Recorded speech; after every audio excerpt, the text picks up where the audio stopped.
If you'll direct your attention to the left-hand panel of my exhibit, you'll see the conflict panel. The Munich Agreement displays conflict before, during, and after the signing of the actual document.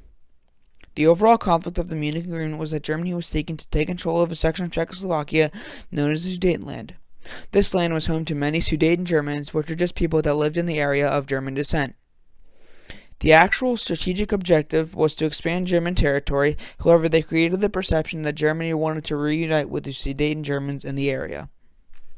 In opposition, Great Britain, Italy, and France were in alliance with Czechoslovakia, as were other countries, and did not want Germany to seize this valuable land. In the map on the right, detailed in a darker shade of gray, was the Sudetenland that Germany was trying to capture. In the lighter shade was the Protectorate of Bohemia and Moravia, which was just another section of Czechoslovakia. Directly below their overall conflict and a map of Czechoslovakia, you'll see two quotes. The first quote reads, "I do not suppose that this is the end. This is only the beginning of the reckoning. This is only the first sip, the first foretaste of a bitter cup which will be preferred to us year by year, unless by a supreme recovery of moral health and martial vigor we arise again and take our stand for freedom as in the olden time." This quote was said by Winston Churchill, and you can see his picture directly below his name. What he means by this quote is that Germany's want to take over the Sudetenland is just a small amount. This will evolve into a want to control all of Europe and become a worldwide superpower. The quote on the right says, "If you have sacrificed my nation to preserve the peace of the world, I will be the first to applaud you. But if not, gentlemen, God help your souls." This quote was said by Jan Masaryk, who was the Czechoslovakian foreign minister, to Lord Halifax as a reaction to the announcement of the Allies' betrayal in 1938. This quote was a reaction to the Allies giving in to Hitler's wants and allowing him to annex a section of Czechoslovakia known as the Sudetenland.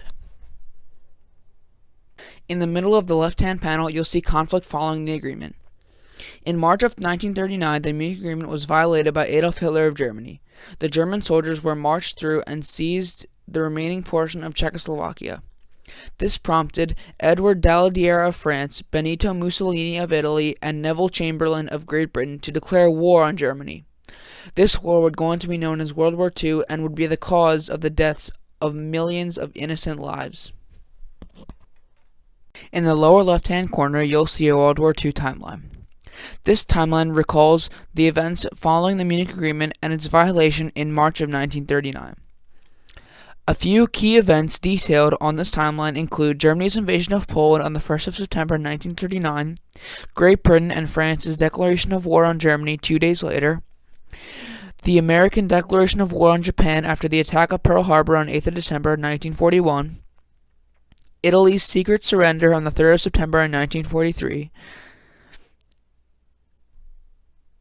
the Battle of the Bulge on the 16th of December through the 7th of February.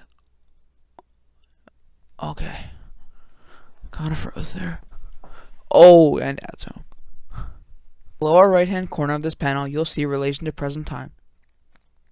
The conflict evolution in the Munich Agreement and beyond is comparable to the recent annexation of Crimea, territory of Ukraine, by Russia.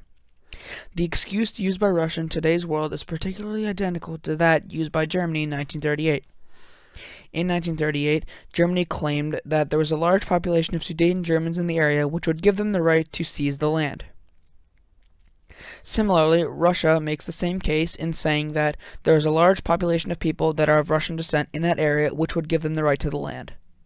In addition, Russia continued their aggression in eastern Ukraine, seizing economically developed areas, and this aggression is strikingly similar to that of Germany following the Munich Agreement.